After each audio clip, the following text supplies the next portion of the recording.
Welcome in, everybody. It's so nice to be with you again. Welcome to our 14th LERN. Just gonna let folks come on in. They're still coming.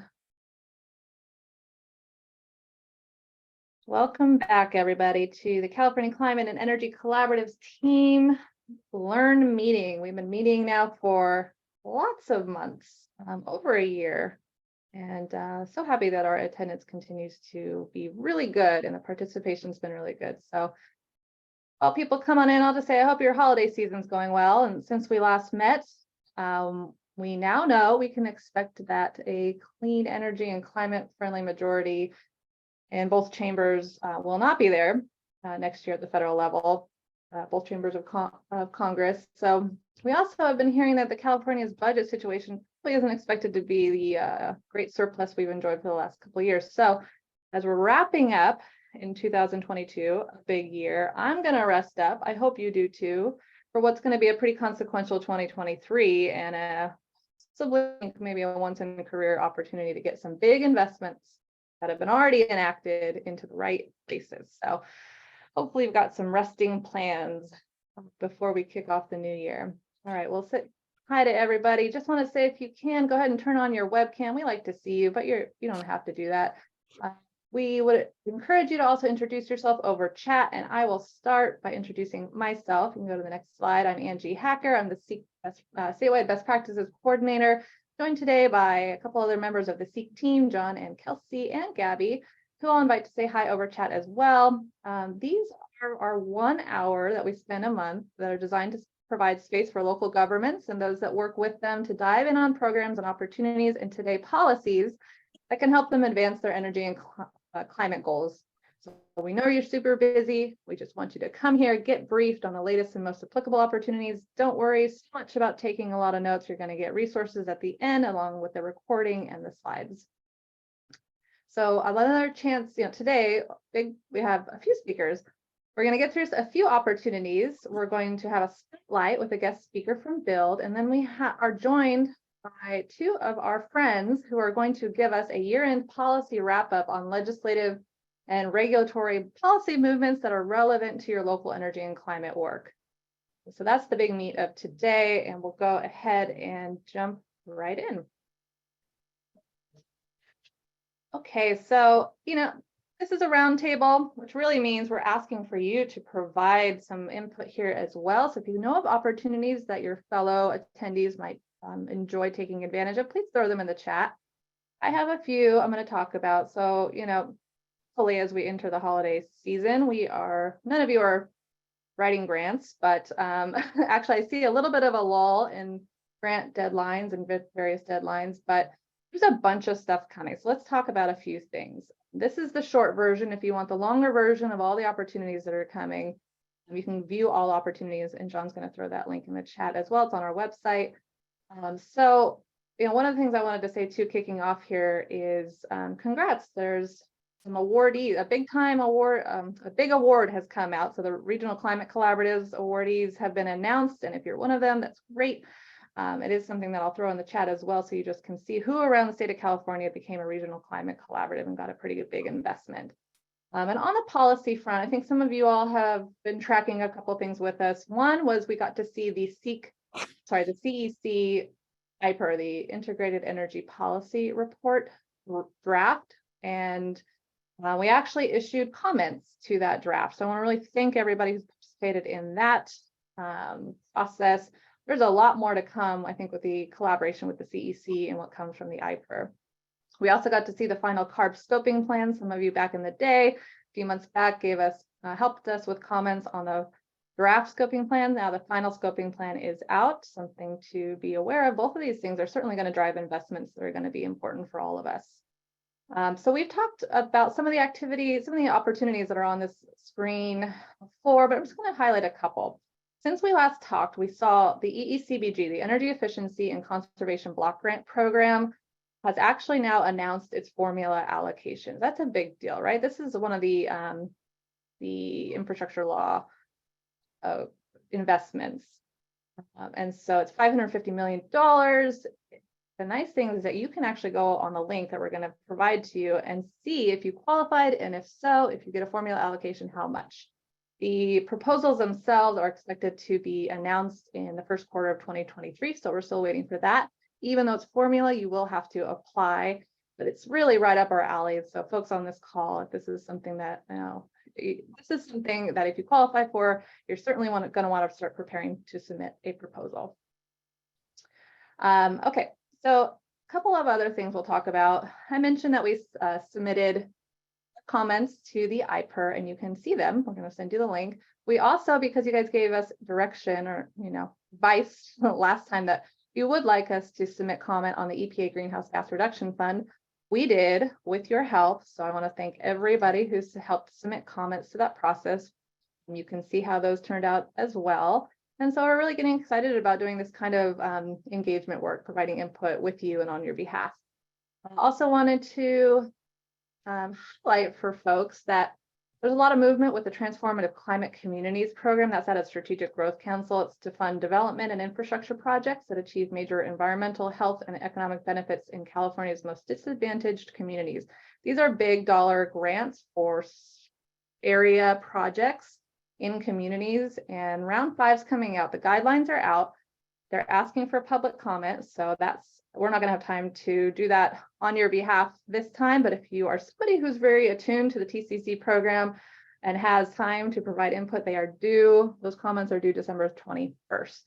And if you're really attuned to this program, think you might be a good candidate for round 5 when it becomes available, we'd love to encourage you to take advantage of the TA that's available, free technical assistance for this program that's really there to help you prepare for this grant opportunity. It's a complicated one, and if I were you, especially in a disadvantaged community, I would take the help. So just know that that's available.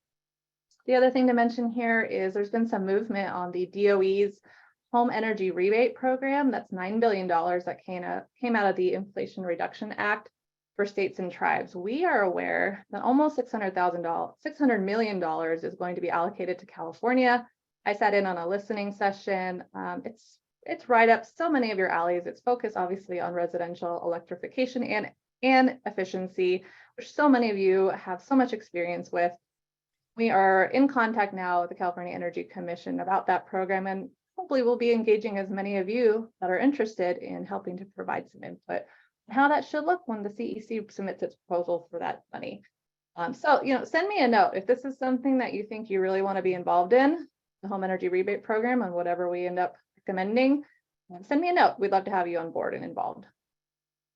Okay, that's it for me and my updates. I'm going to move on now to the opportunity spotlight. And with that, I am very pleased. I don't have to provide this. I get to have a guest provide this for us. So we have somebody who's going to talk to us about the BUILD program. And it's going to be presented by Joshua Niederhood. He's a project associate with TRC who is an administrator of the BUILD program. So Joshua, I'm going to leave it over to you.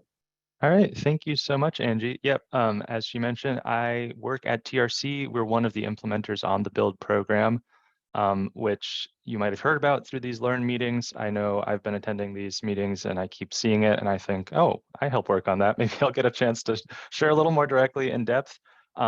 We've mostly been doing outreach directly to developers so far, but we have an initiative coming up early next year to be, reaching out to some local government contacts, housing authorities or housing departments who might be interested in this. So I just wanted to connect with you and provide a little bit more information so you can maybe preemptively connect with us before we start reaching out to you. So if we can go to the next slide, please. What is BUILD? Oh, one more. It's a residential building decarbonization program that provides incentives and technical assistance to low-income developers and building owners. So the intention of this program is to support the adoption of advanced building design and all-electric technologies. Next slide, please. So a lot of information here. I'm just going to give you the overview and then happy to have you connect with me later. This is open to all low-income developers. Each developer can receive up to $2 million across the projects they're working on in incentives for all electric projects that will help reduce the cost of construction. All applicants are also available for up to 300 hours of free technical assistance at all stages of the process, from design through construction to the last incentive payout. And that's really to help alleviate the design and construction barriers that we often see with affordable housing development. So if a low income developer hasn't gone all electric before, there's also, in addition to that $2 million cap across all their projects, there's a $100,000 new adopter design award. So if your city hasn't done all electric projects yet, or if you know developers working in your city that are working on their first all electric project, that could be a great opportunity. The applicants that are eligible for this program, they should have 5 years development experience, have done at least one low-income project before. This is open to single and multifamily low-income housing. And low-income, it's trying to have quite an expansive definition there. So not just limited to disadvantaged communities or low-income communities. It can be either in those areas or receiving or the residents meeting certain income levels. It's the only basic requirement is resale restriction for any sort of single family development, and then some sort of deed restriction for a multifamily building. Other than that, the project basically just has to be all electric to get incentives. So no hookups to the gas grid. And then it should also be in one of the gas IOU territories. So that's Southern California Gas, PG&E, SDG&E, or Southwest Gas. So the incentives will be modeled. So the projects should have not increase residential costs. So that's what the technical assistance will kind of help you out with there. And overall, pursuing this build program can help reduce utility costs for both the applicant and their residents. And electrification and decarbonization will help with a lot of the climate action community plans I know you're all working on. So this build program is really trying to be another tool as local communities are going all electric. Next slide, please. So the way the incentive is calculated here, and it's the basic portion of it is on projected greenhouse gas emissions, but then there's also going to be additional incentives if your project ends up getting more efficient above code, or if the project ends up incorporating more solar PV to help not get costs too high for the residents. And then finally, there's kicker incentives available for adapting specific technology like induction cooktops or more efficient heat pumps. The estimated base greenhouse gas incentive ends up coming out to around $3,300 per multifamily unit, so that can really add up.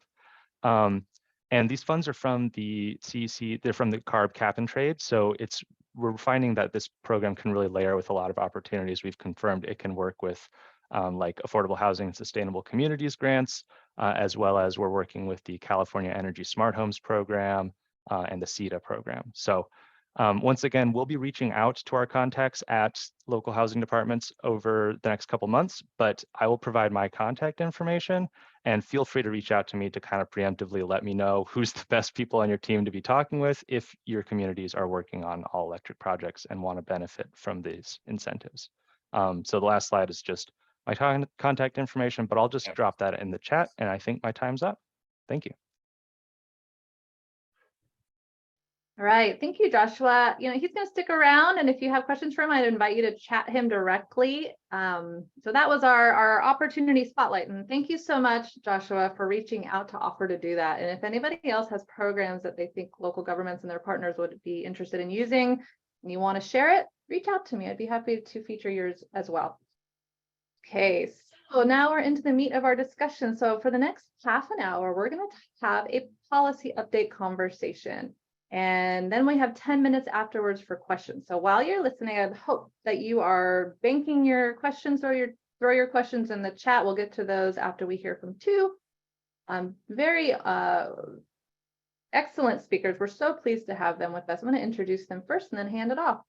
So first up, I'm going to introduce Roger Dickinson. He serves as the policy director for CivicWell, and he has a robust career behind him and a lot of different advocacy roles, and he's also been a state assembly member here in California. Following Roger's presentation on the legislative side, We're going to hear from LGSEC's regulatory consultant, Stephen Moss, and he's actually a partner with MQ. He is another person with a robust career that's taken him from the executive office of the U.S. president to Rwanda, and he is a consultant in many ways, and LGSEC is one of the roles that he plays, and we're very fortunate to have both of these guys as part of the CivicWell family. One thing I want to mention before I hand off to Roger is that SEEK has just completed its legislative update. So as we go through this legislative update with Roger, we want you to know that there is a document that summarizes a lot of the relevant legislative updates of the year. And so Roger helped us with that. So thank you, Roger. And I'm going to hand it over to you for your presentation on legislation in California. Thank you. Great, thanks Angie for the nice intro, and good morning to everybody. Glad to see you here. Just by way of preface, because we're going to run through some slides on bills pretty quickly in the 15 minutes we have.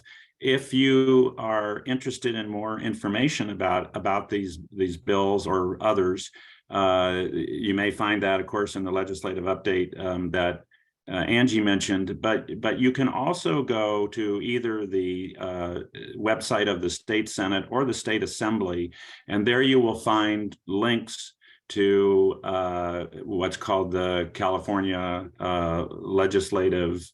Hang on one second, I'll tell you the exact title. The California Legislative Information, and there you can pull up the full text of any bill that's been introduced going back many years, the committee analyses, the track record, the votes, and the like of the bill. So if you're looking for more detail, that's where you can find it. So let's go to the next slide. And as I mentioned, we're going to run through some bills very quickly. About 3 weeks before the end of the last session, and by the way, the new legislature has convened last week to organize and get sworn into office. They then left town. They'll be back early January. But about 3 weeks before the end of the last session, Governor Newsom introduced a number of different policy ideas that he wanted to have embodied in legislation. AB 1279 by Assemblymember Al Marsucci was one of those, and it really is a step forward from the existing AB 32 requirements of getting to a 40% reduction in GHG emissions by 2030. And so, as you can see, this now sets the target for 2045. It doesn't prescribe more than the target, but it requires that there'll have to be significant work done, obviously, to aim toward that target, including calibrating the scoping plan that the Air Resources Board has recently released in order to track with this target. Let's move on to the next slide. AB 1738 by Assemblymember Borner Horvath goes at the issue that has befuddled and has challenged many of us thinking about how to move to a transportation system that is much more robust in terms of electric vehicles. This bill, which was signed by the governor, was watered down somewhat. It was a more direct bill in terms of amending the state's building code as it started out. But as it ended up, it will direct that the state's building code be considered by the Department of Housing and Community Development and the State Building Standards, Code Standards Commission to see if we can accelerate the installation of charging equipment in, as you can see, multifamily buildings, hotels, motels, those kinds of uses where there's not much equipment now and where we really need to have much more in order to make EVs successful. So let's go to the next one. AB 1757 is one of three bills you're going to hear me talk about in this session related to carbon sequestration. Again, a bill part of the governor's package at the end of the session, and this bill is really aimed at, as you can see, nature-based climate solutions and working lands. It is not related, as you will see in some later bills, to oil production or enhanced oil recovery, as it's called. This is the idea of being much more determined about making use of our natural assets in order to advance carbon sequestration. And you can see that what this bill does is it directs the Natural Resources Agency to set targets for intermediate periods of 2030 and 2038 on the way to 2045 in order to support getting to carbon neutrality. So this is really direction. It's not defined. There's a lot of work that's going to have to be done here. As you can see, ARB has been given some significant responsibilities as well. And let's go to the next one. This bill by Assemblymember Luz Rivas out of the Los Angeles area really gets to the issue of how we address extreme heat. And this has been an issue raised very prominently by the organization Climate Resolve, based in the Los Angeles area. But it's directed or aimed at getting to a system. And I should say that this bill actually also comes from the state insurance commissioner, who was the sponsor of this bill, based on some work that a advisory committee did for the commissioner. It's designed to try to get to a system that can help us ameliorate the effects of extreme heat when extreme heat incidents are on the verge of occurring, then allowing people to be able and prepared to respond to those, to minimize the impacts and the adverse consequences of extreme heat incidents. And let's go to the next one. Here's a bill that actually is in its at least second, if not third iteration by Senator Scott Wiener out of San Francisco. There actually was money put in the budget in 2021 for the Energy Commission to give grants to local governments to help them make this transition of going to an automated online permitting system for residential solar systems. This is something that it's expected will reduce the cost and the time getting from the decision to add home solar or rooftop solar to the actual installation and activation of the solar systems. And so it's an effort to try to make it more feasible, more practical, more affordable for people to implement rooftop solar. And let's go to the next one.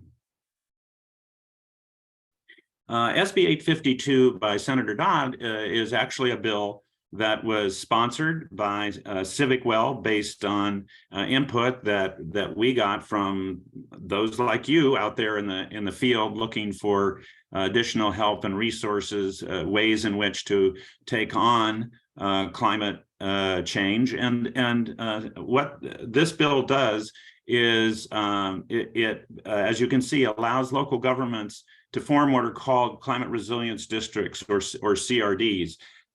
In many cases, we found that local governments were unable or couldn't afford to take on a consistent, ongoing basis the implementation and planning of climate resilience projects, especially those that were most important in their area. So CRDs are modeled after something called EIFDs, or Enhanced Infrastructure Financing Districts, for any of you who might be familiar with those.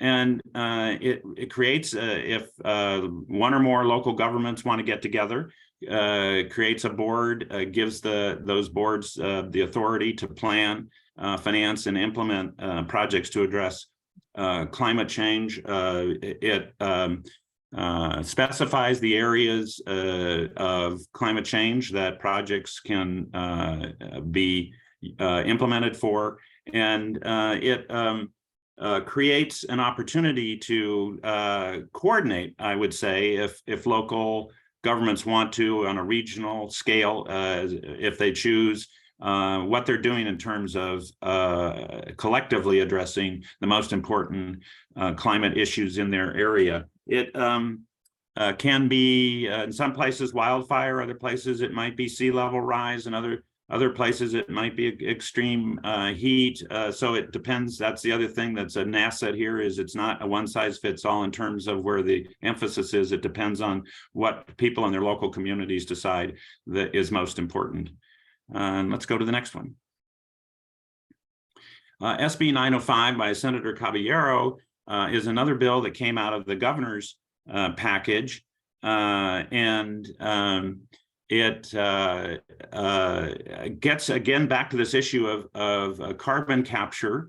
This is a bill that has some support and some opposition depending on where you sit. The folks on the environmental side of the ledger were much less enthusiastic about this bill because they don't think that carbon capture as associated with energy production, which is where this is likely to focus, makes much sense, that it's more harmful than helpful.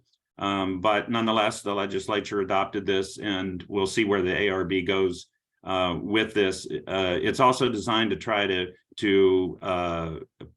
streamline the permitting process, as you can see, for the construction and operation of carbon capture projects, and those would be mostly associated with energy production facilities. And the next bill. Next slide. SB 1020, another bill in the governor's package by Senator John Laird from the Central Coast.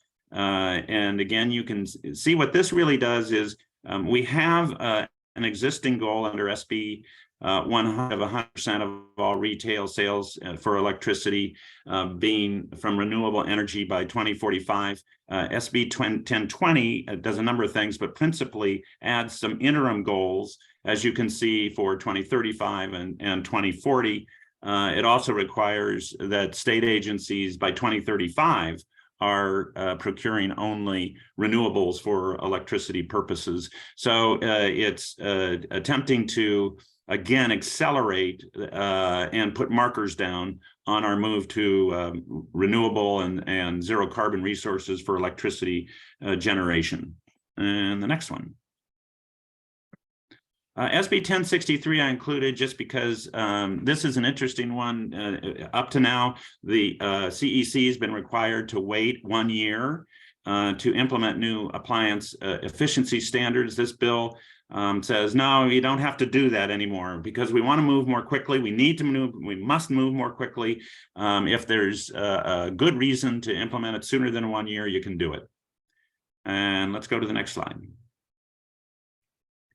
SB 1137, again, part of the governor's package, a bill that, as you can see, prohibits new oil and gas wells within 3,200 feet of sensitive uses, land uses. The oil and gas industry actually is circulating petitions to try to referend this piece of legislation. They have a deadline of Thursday this week to turn in their petitions. So if they collect enough signatures, then this bill would actually be put on hold until the referendum can go on the ballot, which will be in 2024. But this is a big deal, as you can imagine, and we'll see what happens with the oil and gas interests organizing against it. And the next bill.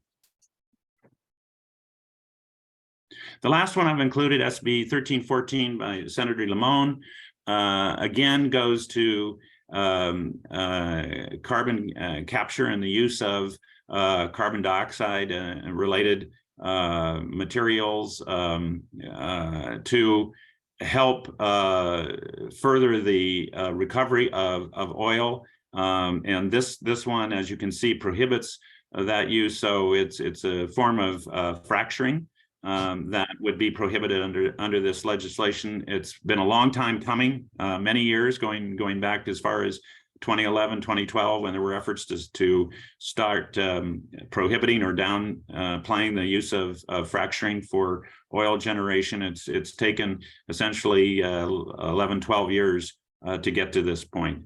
And with that, I think I've exhausted my time. The next slide gives you my contact information, if we can go there. And happy to try to respond to questions as we go. Angie, back to you. Roger, thank you. That was perfect. So that was a really good overview of California legislature, the new laws that came out of California legislature in 2022. Now we're turning it over to LGSCC's Stephen Moss, who's going to talk about CPUC regulatory movements and updates. And just for folks that don't know, that's the Local Government Sustainable Energy Coalition, which is under the umbrella of CivicWell. And I'm sure Stephen will tell you more. Over to you, Stephen. Thanks for being here. Thank you, Angie, and thanks everybody for being here. I noticed there's a lot of old friends on this call. Some people have already seen a couple of these slides from past presentations.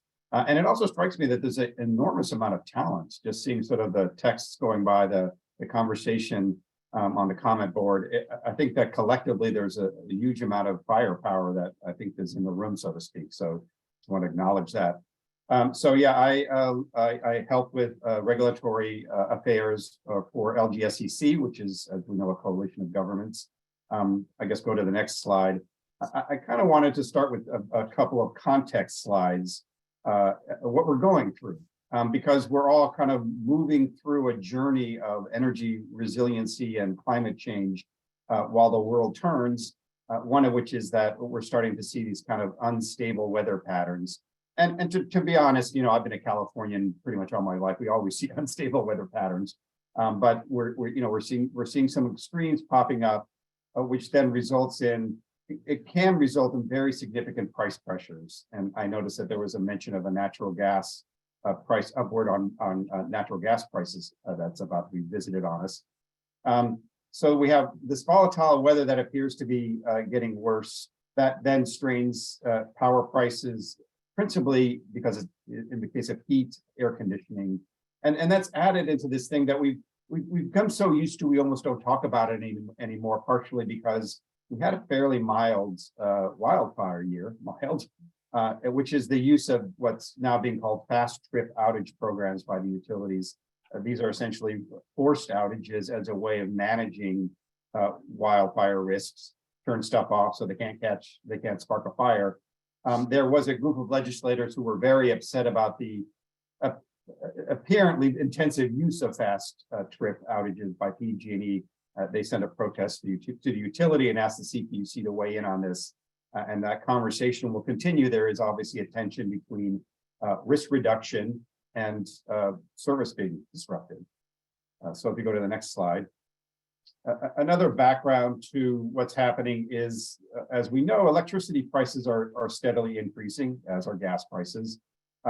And what is a little bit notable on the way that prices go up in the energy world is that they're done through what's called advice letters.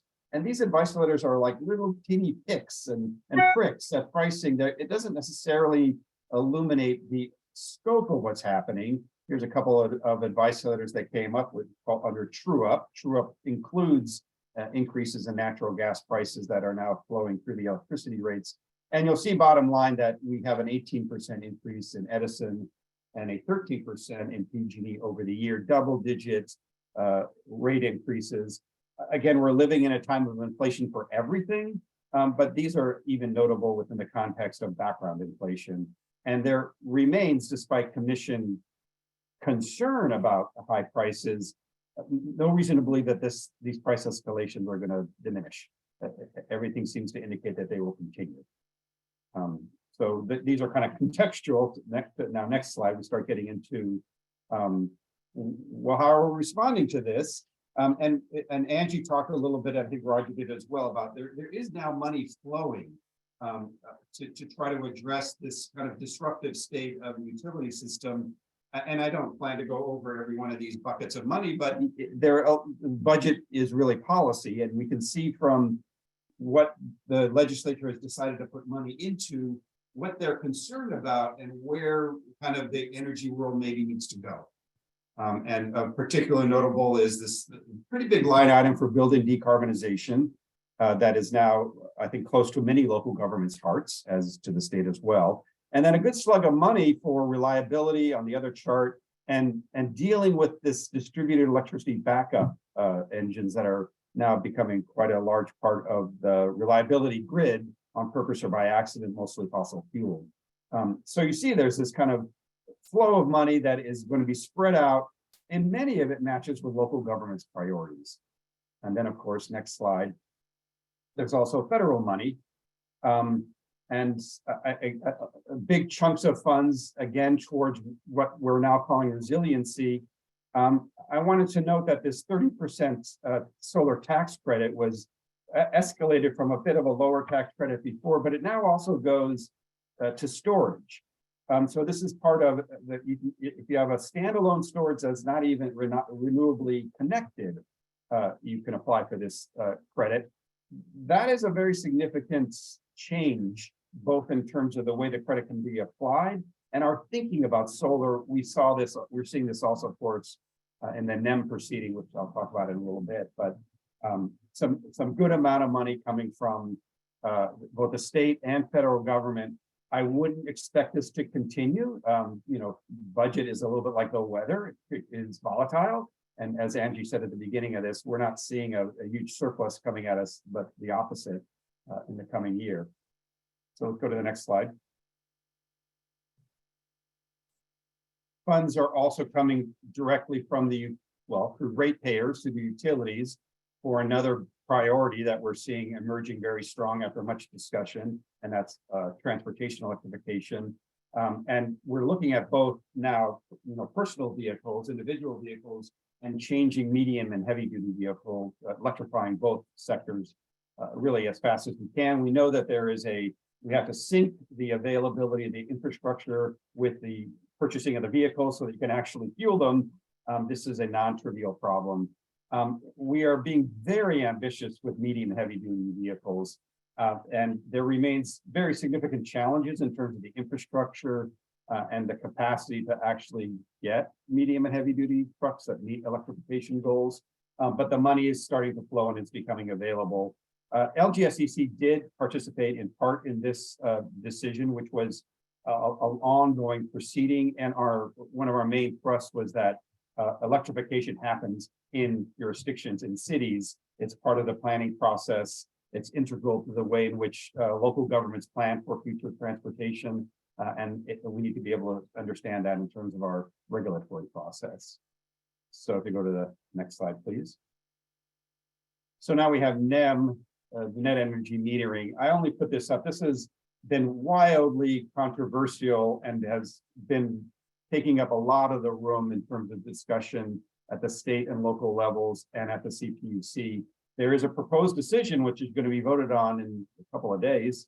And that has to do with basically what the new decision, the modified decision after much lobbying from a previous decision, eliminates any discussion of fixed costs, which has been shifted to another proceeding. Fixed costs are not gone. Fixed costs will almost certainly emerge in a more significant way in this demand flexibility proceeding, but they eliminated it for discussion in terms of how NEM is going to be handled. There's now going to be this export credit. The export credit is much lower than what existing NEM customers would be able to get. And then there's an idea that we want to make sure that low-income households are provided a little bit more bump in terms of their ability to get solar because they've always lagged in their ability to adopt solar energy. And you can see at the bottom, basically the argument has been that residential NEM customers do not pay their fair share. And there has been a lot of arguments about the analytical basis for that assertion, but that's the prevailing thought, and that was certainly driving the commission to make this to pursue this particular decision. There's very little evidence on the record that this is true for non-residential NEM customers, yet the commission did include them in this decision in kind of both the same bucket. We go to the next slide.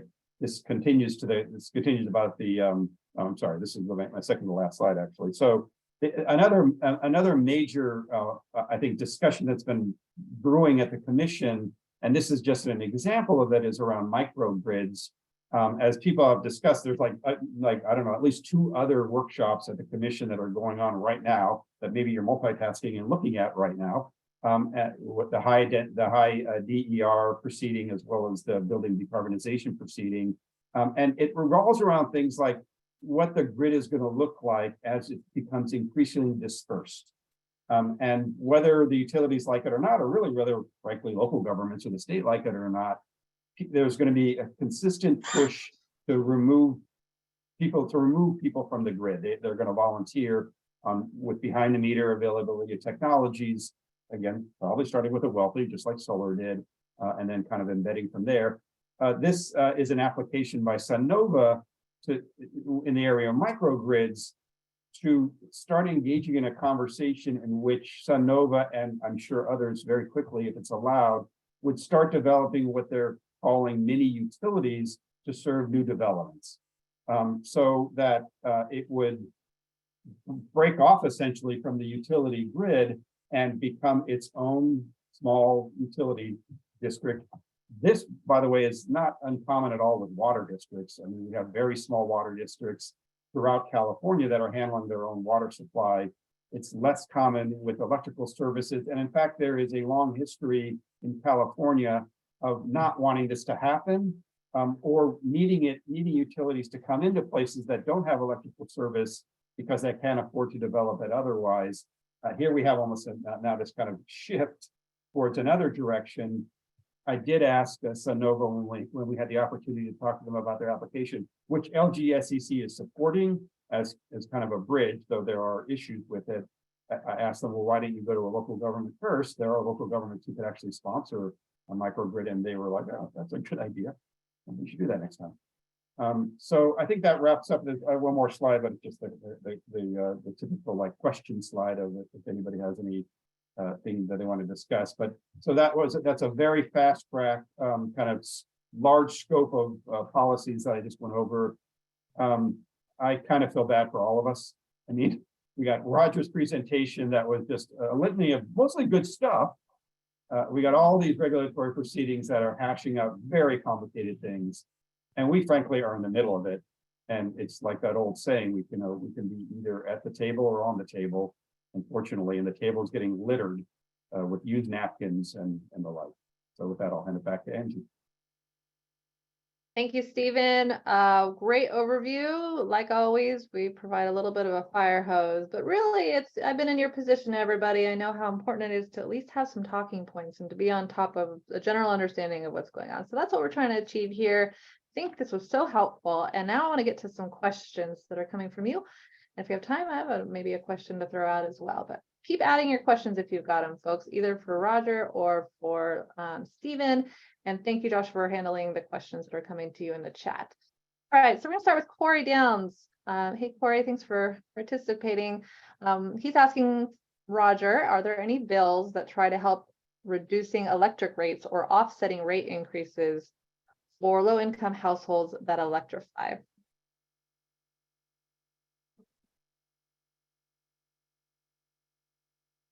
So Roger, that's a question for you. Are you able to unmute? Oh, I'm sorry, Angie, I lost you for a second. What's the question? Oh, I'm sorry. Okay, I'll repeat it. So are there any bills that try to help reduce electric rates or offset rate increases for low-income households that electrify? I haven't looked at bills that have been introduced so far in the new session, and I'm trying to think offhand whether there's anything that comes to mind from the last session that would go toward the question. There's nothing that I have to say. There's nothing that pops into my head. I will say that equity in rates and costs for consumers is certainly a live issue. But I'm sorry, I don't think of anything offhand that addressed that in the last session. Stephen, do you have anything to add on the regulatory side? Okay. I don't know.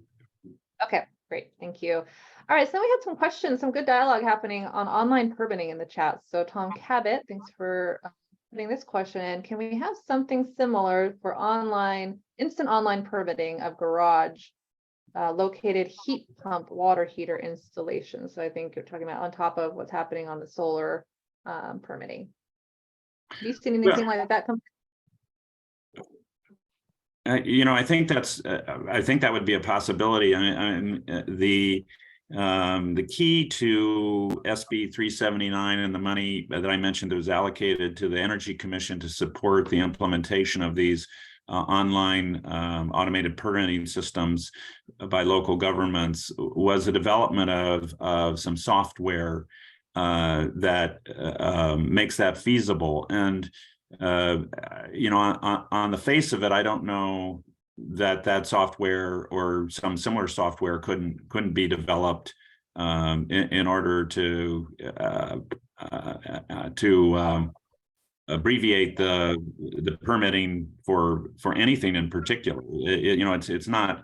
It doesn't seem to me on the face of it that it would be limited necessarily just to solar. Yeah. Let me Angie, can I address hi, the David. question? Is it on the permitting? Yes, because that's a project that I'm working directly. I put that in the chat. So the good news is that we're on it already.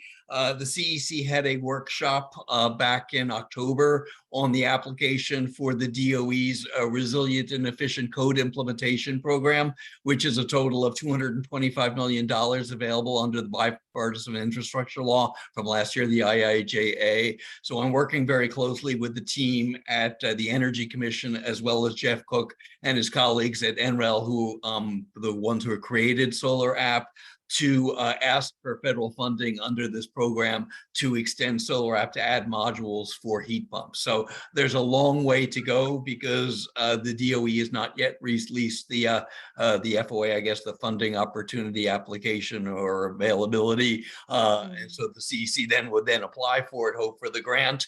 But the objective is to start expanding Solar App Plus to include heat pumps, since it's already mandatory throughout the state under SB 379. It's easy just to add on instead of creating a different set of software. So we're on it, but stay tuned. Thank you, David. It's seeming to me like we might need to have a session that's sort of focused on some of this online permitting support. Yeah. I think hear more from you.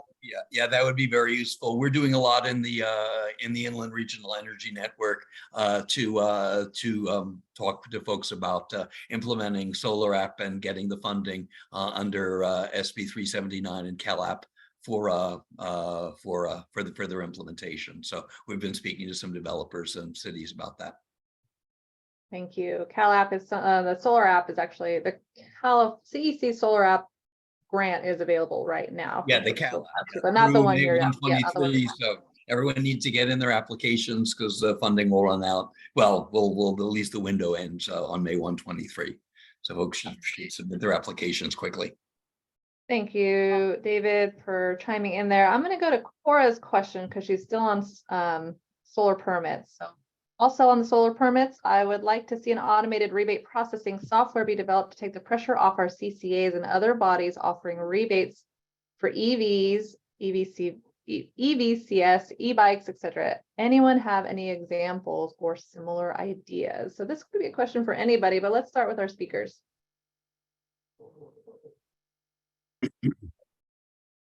I'm not aware of anyone who's been talking about this aspect of the issue at the state level,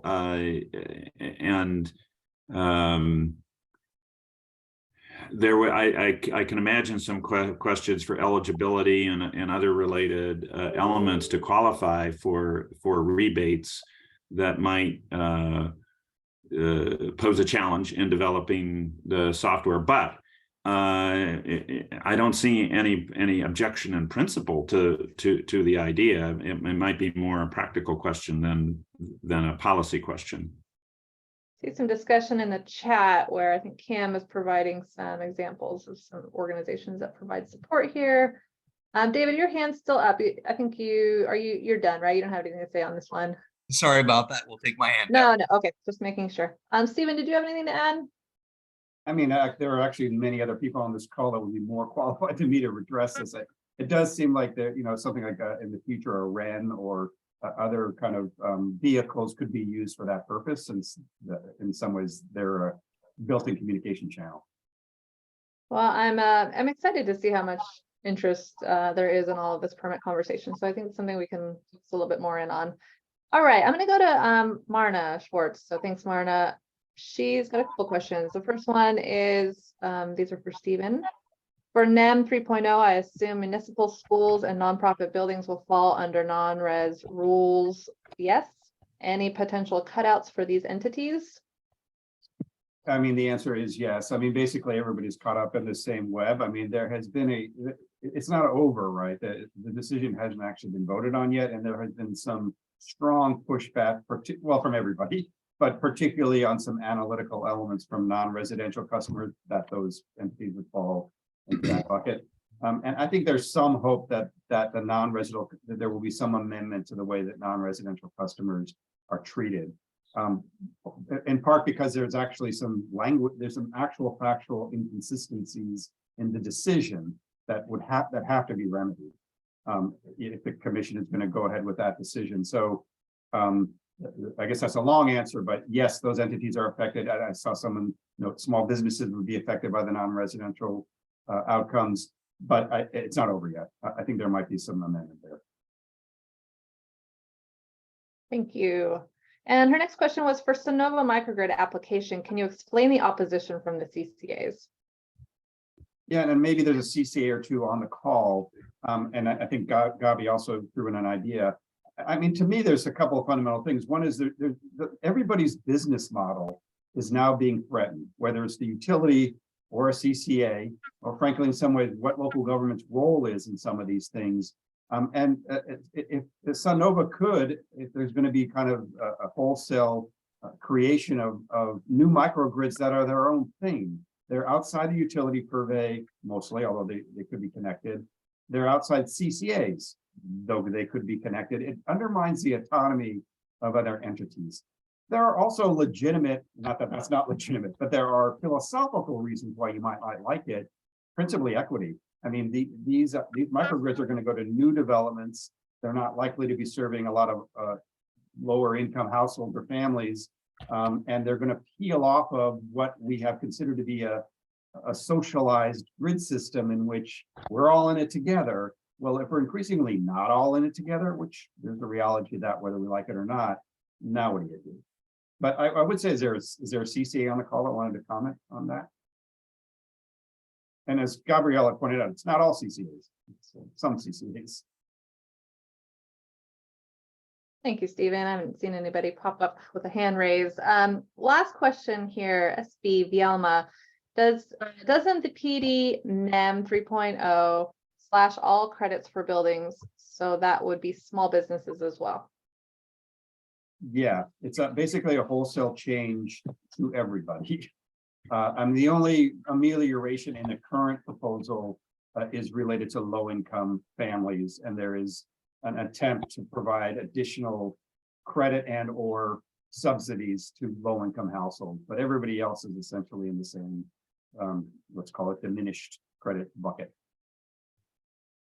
All right, thank you. So, just to close this piece out, I just want to say, CivicWell and all of us, you all, part of our network, the SEEK folks, the local government sustainability energy coalition folks, really lucky to have these two experts at our disposal. So Roger's out there tracking all the legislation, sponsoring legislation. And so just know that this is an avenue that CivicWell provides. And Stephen is out there with Local Government Sustainable Energy Coalition, which is a member organization speaking on behalf of its members, trying to create a voice for local governments in the CPUC and other regulatory processes. So that's something that anybody can participate in and join if that's something you're interested in doing.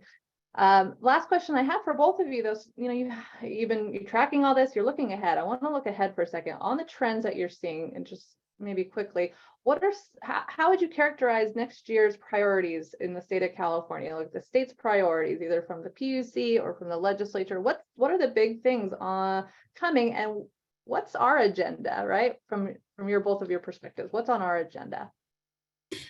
Well, very, very quickly, Angie, I would say that the principal question that the legislature faces is, and it's been alluded to a couple of times, is the anticipated budget deficit that's coming up. And so that's on the order of $25 billion. There are a number of ways in which the legislature and the governor can cover that. We'll see the governor's proposed approach on January 10th or earlier, when he releases his proposed budget for 23-24. But whether investments for climate purposes that have been made in the last few years get stretched out, or exactly what's done, I think that'll occupy a lot of time. And I'd say, secondly, I think the thing the legislature will look at is building on what was done this last year, especially out of the governor's package, and trying to accelerate the deployment of resources to get a beneficial impact. Thanks, Roger. What about you, Stephen? I would say the theme for the CPUC is going to be, how do we afford to electrify, and who is going to do it? And it's fisticuffs at this point in terms of exactly what institutions are going to be primary. Of course, it's going to be the utilities as a default, but whether or not the utilities can do it at the pace and with the right affordability that the state's going to need or demand remains to be seen. All right, well, thank you both so much for the time and the overview. Great work. We're happy to have you back again sometime. That was my fault to get us a little off schedule, but we're just going to wrap up with, I think we'll skip the poll, but I want to hand it over to John from the SEEK team, because there's big news on our next year's forum already. Go ahead, John. Thanks so much, Ange. I'm sure that many of the folks on this call have already gotten some form of communication about this from me in one way or another, but we have officially locked in the date and location for the 2023 SEEK Forum. I know that it kind of seems like we all just met down in San Diego for the 2022 Forum, but 2023 planning is moving and grooving and moving forward. So just wanted to flag for everyone that the 14th annual SEEK Forum is going to be taking place in Santa Rosa on June 13th and 14th. There's some additional information at that link that I just dropped in the chat.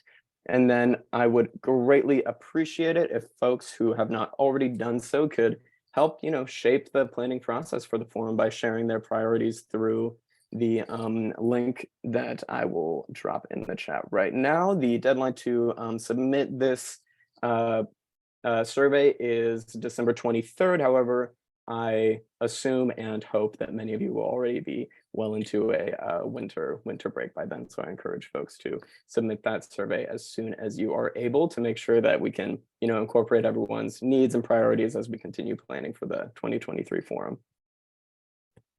And that was everything for me. Thanks, John. All right, next slide, please. That'll do it for us today. We're going to go ahead and just wrap up by saying we're going to meet January X, whatever that is. Second Tuesday in January. Somebody tell me what that is. That's when we're meeting next. We, like always, would love to have information from you. Any suggestions you have on speakers or topics, and start doing that literally right now in the chat. So you can email me anytime as well if you have any suggestions, or if you want to be a speaker, if you have something to share. We're also still taking feedback on these LERNs because we want to make them even better in 2023. So any input you have, we will take it. And then finally, continue to share this invitation with others. We think we're providing some pretty good information that's very, useful for you on the ground. At least that's our hope. And so invite a friend. We'd appreciate it. With that, we'll close out. Say thanks again to our speakers and all of you for such great participation and good questions and discussion. Have a great holiday, and we will see you in 2023.